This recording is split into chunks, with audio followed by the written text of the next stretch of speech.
Hey everyone, today I'll be sharing with you guys Swiss meringue buttercream. Look at how good it looks.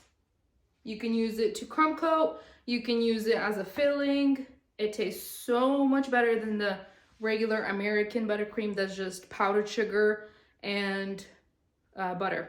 It is a little time consuming. It can take about 20 to 30 minutes or so, but it is so worth it. So stay tuned, watch this whole video, and then you can go and make it at home too.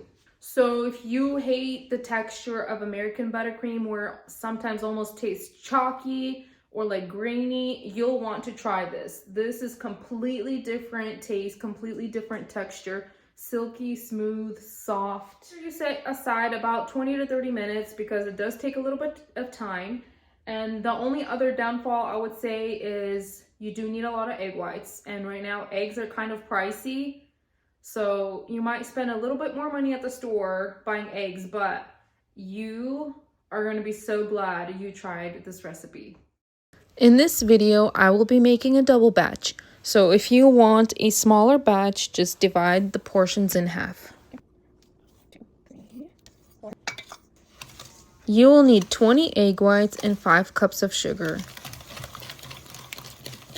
Give it a quick stir. Get a pot and fill it up with a little bit of water.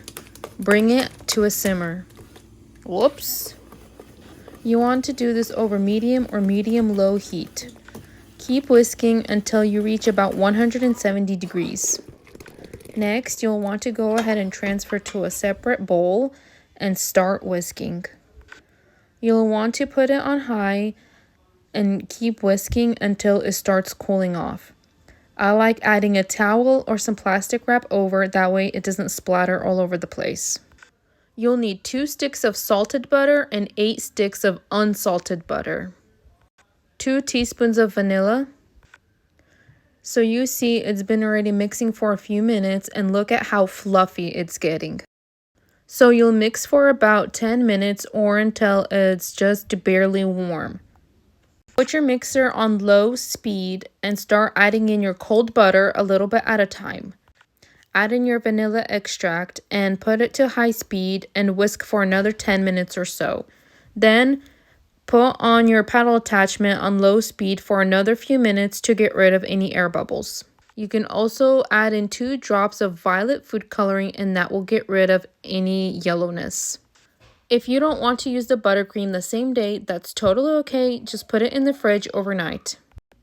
After you take it out of the fridge, pop it in the microwave for about 30 seconds and then mix it. That's okay if the texture looks like this. If it looks lumpy, just keep mixing. The mixture is still pretty stiff, so I took it and put it in the microwave for another 30 seconds. Then I whipped it up for another 5 minutes or so, and it was the perfect consistency. So as you can see, I already crumb coated this cake and I let it firm up in the fridge. I added a hint of pink to the final layer of frosting. You can tell that this frosting is very easy to use and it's smoothing out just nicely. If you are having too many air bubbles, then just put it back into the mixer on low with the paddle attachment and let it run for a few minutes. If your buttercream is too thin, just go ahead and put it into the fridge for about 20 minutes, take it out and whip it again. If your buttercream is too thick, then put it in the microwave for about 20 to 30 seconds and then whip it up again.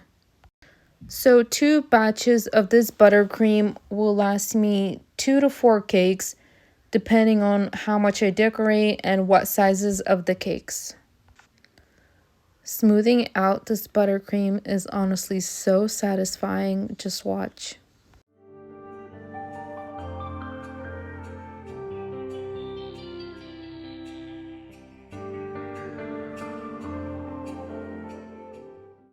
So this cake is going to be a vintage cake, so I am going to be doing all the piping details now. Piping honestly just takes up so much buttercream, so make sure you make an extra batch or have extra on hand.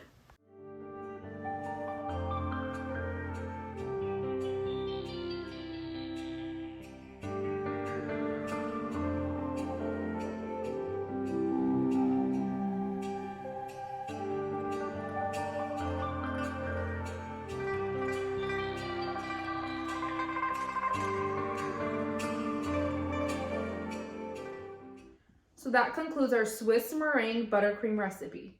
If you guys would like for me to make a video on royal icing buttercream, please comment below and I'll make sure to get that done. Thank you. Have a great day.